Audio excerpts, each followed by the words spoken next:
turns out that both myself and Kirk were correct on the score prediction. Just wish one of us had put some money on it. But I probably could have written the script for that. A goal conceded through poor defending a set play, and some very sloppy play from Bournemouth in terms of inability to action a press, given that we were playing a 4-3-3. Well, no, it's basically a 4-2-2, which I think we need to just cut out because Billing gets stuck too high up too often. Needs to be assisting more in build-up players, I think. Needs to be even more of a free role rather than just being kept up top next to Dom and not really being able to have the effect that we want. But yeah, ineffectual press on the second goal. Keep an eye out, because they'll probably on Match of the Day, I imagine they'll show the entire build-up from the back to the front. Keep an eye out for Ryan Christie completely missing Luke Shaw, because that's the most important bit of that move. Not when Luke Shaw scores, but in Man United's own 25 yards, first 25 yards. Every man is picking up someone.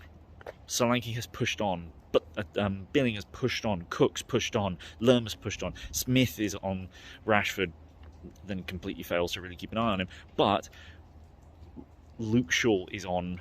Luke Shaw is the one that's completely free. Lewis Cook is standing behind whoever he's meant to be marking. Ryan Christie's standing on top of the guy.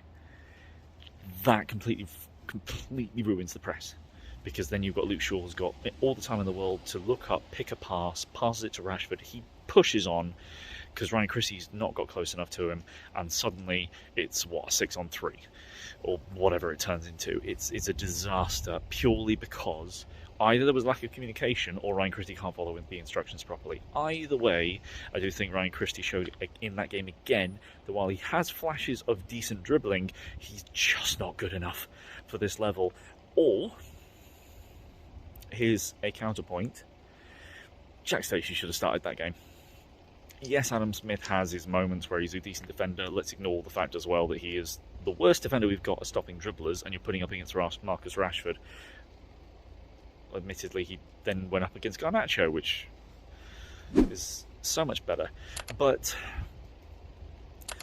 Ryan Christie and Adam Smith can't work together on that right-hand side. There wasn't enough action at all happening down the right-hand side for Bournemouth in the first half. And the way you mitigate that is don't rely on two short, slow,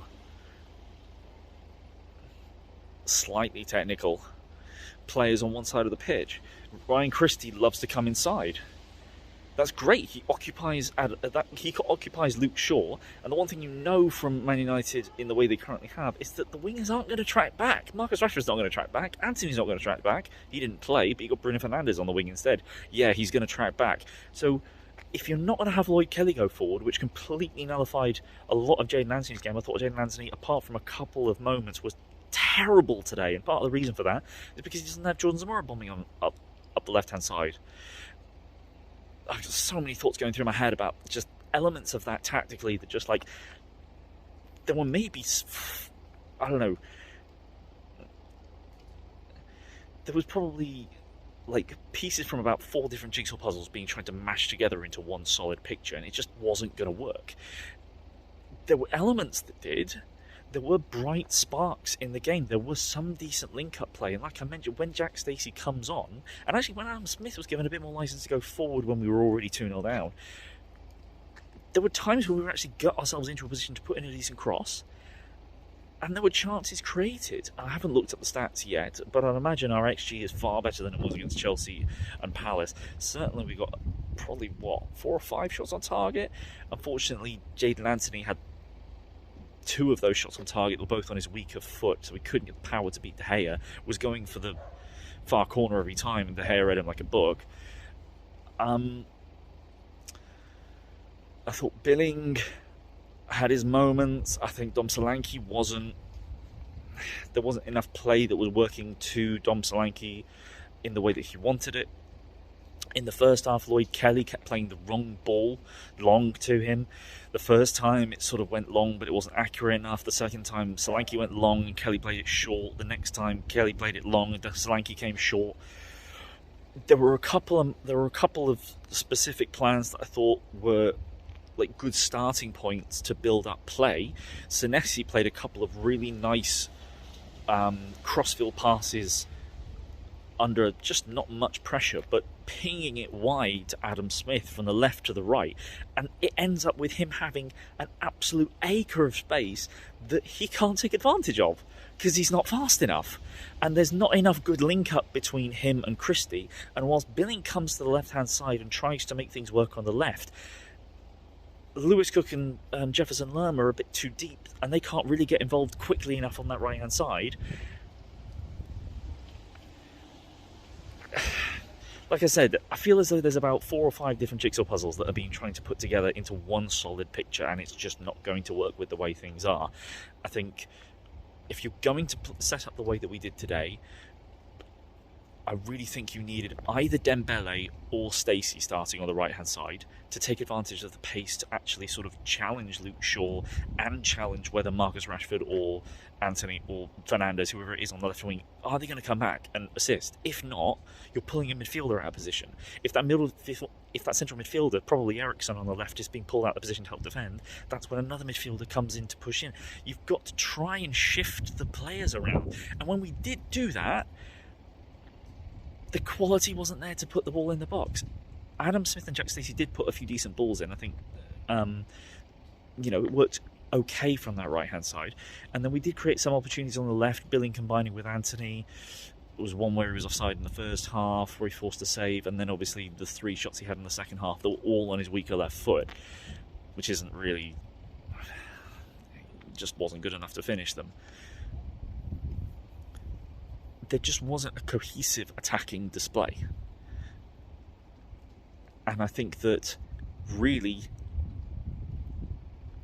I want to see another body in central midfield playing a bit deeper. We essentially were a 4-4-2 today.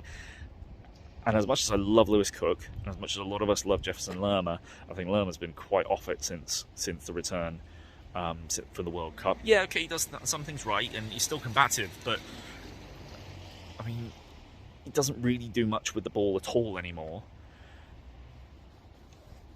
And like I mentioned, Jadon Anthony, because Lloyd Kelly wasn't getting forward, he was losing a lot of combination play that really allows him to do his best work.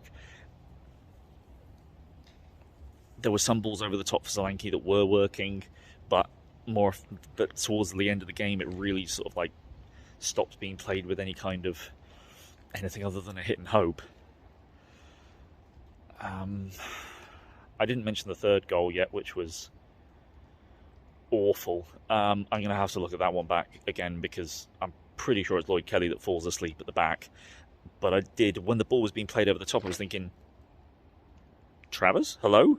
Like I think Mark Travers could have tried to get to that first ball before it's played the long ball. I think he could have tried to come out and be combative on that one.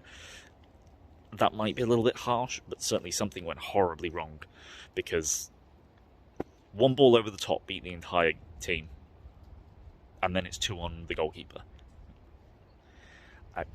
That's just awful. I am being a bit negative, obviously, which is understandable when you lose 3-0. Like I said, I kind of expected it. It's not the end of the world.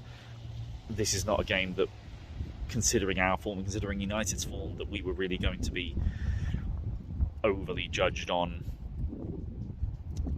But it is Brentford next, which will be very tough again, as are all the games in the Premier League. It is now 1 win in 9. It's 4 defeats from 4 games since the return of the World Cup, since the return from the World Cup and O'Neill's permanent fixture as manager.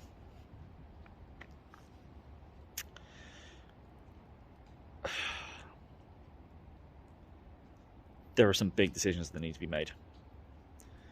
Whether that is regarding